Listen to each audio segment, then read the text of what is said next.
Lord, he was 38. How had that happened? While she was slowly turning to rock, he'd been aging too. Well, it didn't matter. He was still younger than she was, still able to make her feel alive when she was with him. I'm not ready to solidify yet, she thought.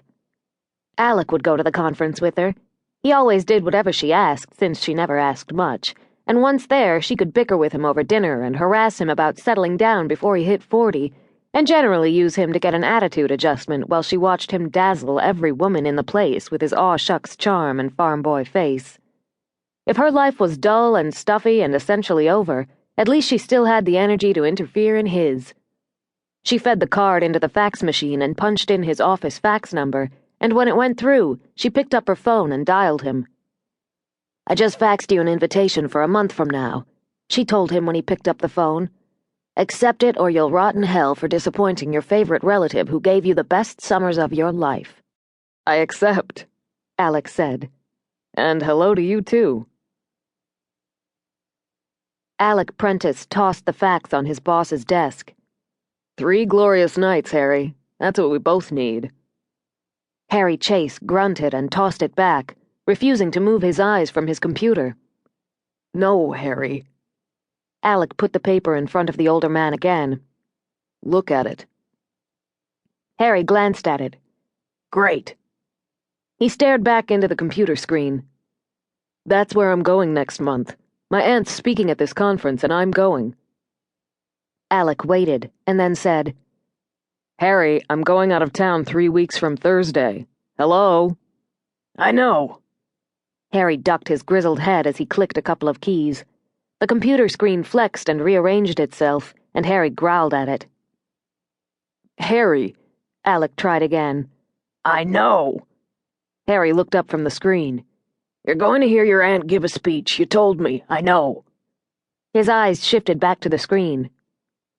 It's a literature conference, Harry, Alex said distinctly. College professors. Harry's eyes stayed on the screen. So? I was thinking of that guy who came up on the scan the other day, Brian Bond. He's never pulled his con in Ohio, and he's running out of states. Harry took his gaze from the screen and narrowed his eyes at Alec. Right. Alec relaxed now that he had Harry's attention. This is a nice convention. According to my aunt, nobody's reputation ever got made or unmade at a pop-lit conference. They'll all be rested, optimistic, and probably juiced. It's prime stuff for Bond.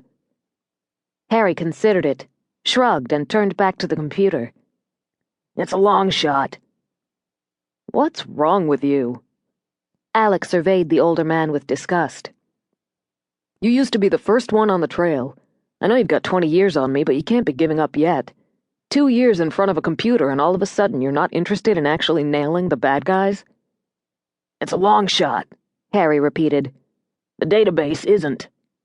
There is more to life than a national database, Alec said. Not to my life, Harry said. Well, I wouldn't brag about it. Alec retrieved the announcement. Bond usually works with a woman, right? Harry punched a couple of keys, and the screen re-scrambled itself. Right, he said as he read the profile. A brunette. We don't have much on her. His last hit was in Nashville 3 months ago. Maybe she'll seduce me, Alec said hopefully. I'll wear my glasses. It's amazing how many people try to sell me things when I wear my glasses. Harry snorted again, and Alec knew why. It wasn't amazing at all. It was a calculated effect. He thought wistfully of how in the past he'd traded on his open face to perfect a doofus persona that included horn-rimmed glasses, a slightly vacant look in his eyes, and a smile reminiscent of an over-eager junior high kid. Conmen had rushed to sign him up. He'd bought lakefront property, oceanfront property, exciting stocks, miraculous bonds, and shortly after that, the conmen had gone to jail while Alex smiled blankly at them. It had been a great job, he thought now with some regret. He'd set his own hours and annoyed the hell out of self-important people who cheated little old ladies for a living.